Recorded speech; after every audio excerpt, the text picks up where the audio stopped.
ఏ రోజు కూడా పేర్లు పెట్టి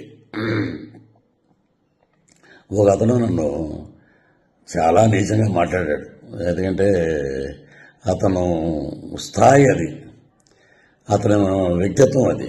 నా తల్లి గురించి మాట్లాడే నీచప్పు ఇంకా బూతులు మాట్లాడాల్సి వస్తుంది. నిన్న కూడా నేను చెప్పాను, తల్లి మీద ఎవడైనా ఎటువంటి దరిద్రుడైనా తల్లిని తిడితే మటుకు ఎవరి నోటంటే బూతులు తప్ప మంచి మాటలు రావు. సో నిన్న నేను ఒక ఇంటర్వ్యూలో చెప్పాను, అవి కూడా నేను వెనక్కి తీసుకుంటున్నాను. That is Prithviraj.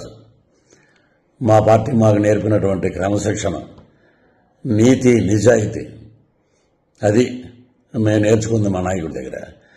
తల్లిని తిట్టమని, తల్లిని నీచంగా తిట్టి 20 సంవత్సరాలు అయిందిరా మా అమ్మగారు చనిపోయి. ఆమెను పట్టుకుని ఆవిడ క్యారెక్టర్ అసెస్మెంట్ చేసి ఎలా పడితే అలా మాట్లాడినందుకు అది మీ విఘ్నతగా వదిలేస్తాను.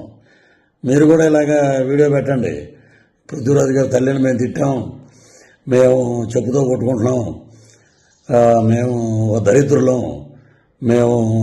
మాకు ఒక తల్లి ఉంది, మేము జంతువులకు పుట్టలేదు అనేది మీరు కూడా పెట్టండి ఒక వీడియో.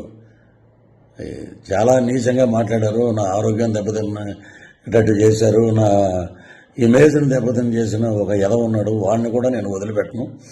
సో అది పైనుంచి నేను చెప్పిన మాటలన్నీ సినిమా గురించి. ఇవన్నీ మనం మాట్లాడుకోవాల్సిన మాటలు. సో ఇంతటితో వివాదాలకి ఫుల్ స్టాప్ పెడదాం. రాజకీయంగా ఏం మాట్లాడినా మనకి చాలా ఛానల్స్ ఉన్నాయి, చాలా ఇంటర్వ్యూస్ ఉన్నాయి, చాలా డిబేట్లు ఉన్నాయి. అక్కడ మాట్లాడదాం, అక్కడ ప్రభుత్వం గురించి మాట్లాడదాం, మా మీద ఎవడైతే విమర్శలు చేసావో వాడిని కూడా అక్కడ తాట తీద్దాం పిలిపించి. Thank you, love you all.